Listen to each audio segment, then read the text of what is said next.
Welcome, everyone. I'm excited to kick off today's presentation on direct and indirect speech. Today, we'll explore how to use and identify these two important ways of reporting what someone has said. We'll look at some clear examples and useful tips to help you understand the differences. So, let's get started and dive into the world of speech. All right, let's take a quick look at the contents of today's presentation. We're going to start by exploring direct speech, which is how we normally quote someone's exact words. Then, we'll move on to indirect speech of imperative sentences, where we report commands or requests in a more indirect way. Next, we'll discuss how to use reported speech effectively, which is essential for clear communication. We'll also cover how time expressions and adverbs change when shifting from direct to indirect speech, so your statements stay accurate over time. Following that, we'll dive into the indirect speech of exclamatory sentences, which helps us convey strong feelings without quotation marks. Then, we'll look at how to handle interrogative or question sentences in reported speech, making sure we ask and report questions correctly. We'll also examine tense changes in indirect speech, a key part of maintaining grammatical correctness. Lastly, we'll wrap up with some final thoughts and conclusions. Throughout this presentation, I want you to see how these different aspects of reported speech connect to the overall theme of effective communication, whether in writing or speaking. By understanding these points thoroughly, you'll be able to switch between direct and indirect speech smoothly and accurately. So let's get started. Now, let's talk about direct speech, also known as quoted speech. This type of speech involves quoting the exact words that someone has spoken. When we do this, we enclose their words within inverted commas or quotation marks to show that these are their exact words. For example, if Anne says, "I will be coming home tonight," we are directly quoting her words. This is a clear way to show someone's spoken words in writing, and it's very useful when you want to be precise about what someone has said. Throughout this presentation, understanding how to use direct speech correctly helps in making your writing more accurate and engaging, especially when narrating conversations or quoting sources directly. Now, let's talk about indirect speech, also known as reported speech. The key thing to remember here is that when we use indirect speech, we don't need to put the words in quotes or repeat them exactly as they were spoken. In fact, unless you're trying to relay the exact words someone used, it's best to avoid quotation marks altogether. For example, if someone said, "I will be coming home tonight," and you want to report that, you'd say, "She said that she would be coming home that night." Notice how the quote is transformed into a statement that still captures the original meaning without needing the exact words or quotes. This approach is very useful because it allows us to report what someone said in a more flexible, natural way, especially in storytelling or formal writing. It also helps keep our sentences clear and concise, while still conveying the message accurately. Overall, understanding how to use indirect speech correctly is essential for effective communication, especially when summarizing or paraphrasing conversations. It ties into our broader theme of mastering different speech forms to communicate more precisely and appropriately in various contexts. Let's talk about indirect speech of exclamatory sentences. Now, an exclamatory sentence is one that shows a strong feeling like joy, sorrow, or wonder. For example, when someone says, "Hurrah, we won the match," that's expressing happiness. Or, "Alas, I failed the test," which shows sorrow. And "Wow, what a nice shirt it is," that's expressing wonder or admiration. In indirect speech, when we convert these exclamatory sentences, we typically change the exclamation into a phrase that conveys the same feeling, but in a more reported form. The key point here is that the emotion remains the same, but the structure adjusts to fit into a sentence that reports what was said. Understanding this helps us connect these feelings and expressions smoothly into our overall communication. It's especially useful when we want to relay someone's emotions indirectly, making our speech or writing more nuanced and expressive. Let's take a closer look at how we transform direct speech into indirect speech, especially when dealing with exclamatory sentences. Notice the examples on the slide. When someone says, "Hurrah, I won a prize," we don't just report it directly. Instead, in indirect speech, we say, "He exclaimed with joy that he had won a prize." The key here is the phrase, exclaimed with joy, which captures the emotional tone of the original exclamation. Similarly, if someone says, "Alas, I failed in the exam," we report it as, "She exclaimed with sorrow that she failed in the exam." The words "exclaimed with sorrow" reflect the sadness expressed in the original sentence. And for expressions of wonder like, "Wow, what a nice shirt it is," we say, "John exclaimed with wonder that it was a nice shirt." So the main point to remember is that when changing exclamatory sentences into indirect speech, we add phrases like exclaimed with joy, exclaimed with sorrow, or exclaimed with wonder, depending on the emotion conveyed. This helps us accurately reflect the speaker's feelings while converting the sentence into indirect speech. This approach maintains the emotional context, making our reporting clearer and more expressive. Now let's move on to the third point, which is about the indirect speech of imperative sentences. An imperative sentence is one that gives a command, makes a request, offers advice, or suggests something. For example, when someone says, "Open the door," or "Please help me," these are direct commands or requests. Similarly, "Learn your lesson" is another imperative sentence giving advice. When we talk about indirect speech, we often report these commands or requests in a more polite or indirect way. This helps us to communicate commands or suggestions without sounding too direct or commanding. So, understanding how to convert these imperative sentences into indirect speech is really important, especially because it connects to our overall theme of how we report speech in different contexts. Let's take a closer look at how direct speech transforms into indirect speech, focusing on some common examples. First, when someone says, "Please help me," we can report it as, "He requested me to help him." Notice how the polite request becomes a request in indirect speech. Next, consider a statement like, "You should work hard for the exam." When we convert this, it becomes, "He suggested him to work hard for the exam." Here, the suggestion is reflected through the word suggested. In the case of a command such as, "Do not tell a lie," we report it as, "They said to him not to tell a lie." The negative command is conveyed by adding "not to" in the indirect form. Similarly, if someone says, "Open the door," it becomes, "He ordered to open the door." Orders are typically expressed with the word ordered. And when a teacher says, "Do not waste time," the indirect version is, "The teacher advised the students not to waste time." The key word here is advised, which indicates guidance or recommendation.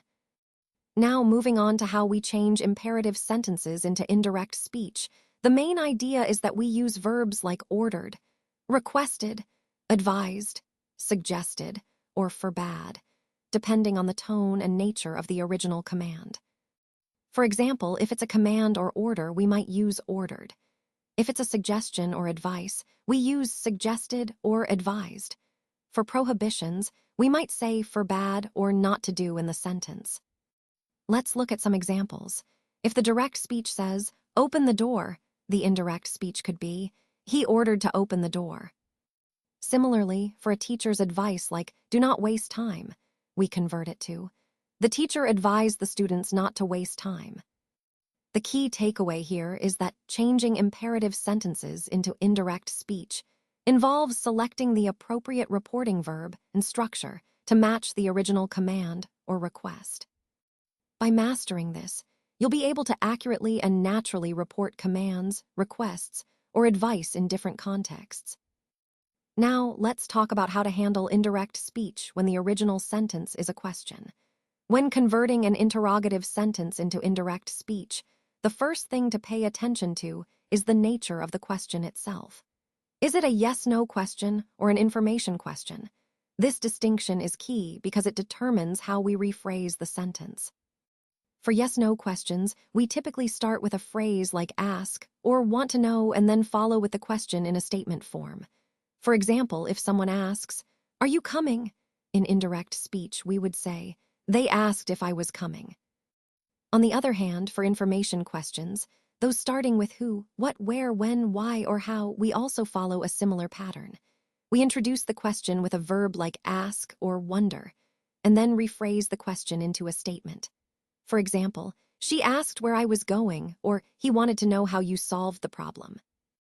It's important to remember that when changing these questions into indirect speech, the sentence structure shifts from a question form to a statement form, and the tense often shifts back, especially if the reporting verb is in the past tense. By understanding these key points, we ensure that the meaning of the original question is preserved while fitting the rules of indirect speech. This concept ties into our overall goal of mastering different sentence transformations to improve our command of reported speech in various contexts. Today, I want to talk about the different types of questions we encounter. Essentially, there are two main categories. The first type is questions that can be answered with just a simple yes or no. These are straightforward and often used for quick clarifications or confirming facts. The second type is a bit more complex. These questions require some explanation or elaboration to answer properly. They can't be answered with just a yes or no because they often involve opinions, details, or reasoning. Recognizing these differences is important because it helps us tailor our communication and ask the right kind of questions depending on what information we're seeking. Whether we're aiming for quick confirmation or a deeper understanding, knowing the question type guides us in getting the most effective responses. Let's look at this example to understand the difference between direct and indirect speech. On the first line, we see a typical example of direct speech. Someone says, "Did you go to school?" This is a direct quote, exactly as it was spoken. Now, in the second line, we see how that same question is transformed into indirect speech. They asked me if I had gone to school. The key point here is that in direct speech, we quote the exact words spoken, often enclosed in quotation marks. In indirect speech, we paraphrase or report what was said, usually changing the sentence structure and verb tenses accordingly. Understanding this distinction is crucial because it helps us communicate information clearly and accurately, especially when reporting conversations or relaying information. Remember, the main connection to our overall theme is how we manage different ways of expressing speech depending on context and purpose. Now let's take a closer look at how tense shifts happen when we use reported speech. As you can see in the table, present tense forms like am, is, are, have, has, can, can't, will, and won't generally change when we report what someone said. For example, am or is becomes was and are turns into were. Have or has changes to had, and can or can't become could or couldn't. Similarly, will or won't change to would or wouldn't. The most important point here is that when we switch to reported speech, we're usually talking about the past. That's why the verbs tend to shift into the past tense. This is a key rule to remember because it helps us keep the timeline clear and accurate when retelling someone's words. So, whenever you're converting direct speech into reported speech, always check the tense of the original verb and adjust it accordingly to match the past tense, unless the context suggests that the information is still relevant or true. This connection between tense changes and the idea of past reporting is central to mastering reported speech and keeping your communication clear and correct. Now let's take a closer look at how tense changes when we move from direct speech to indirect speech. First, notice that the present simple tense typically shifts to the into form, which is usually the infinitive, like to go or to see. For example, he says he goes becomes he said he goes asterisk, but in indirect speech, it often changes to he said he asterisk go asterisk. Next, the present continuous tense switches to past continuous. So, she is studying becomes she said she was studying asterisk. This helps us reflect the time when the statement was made.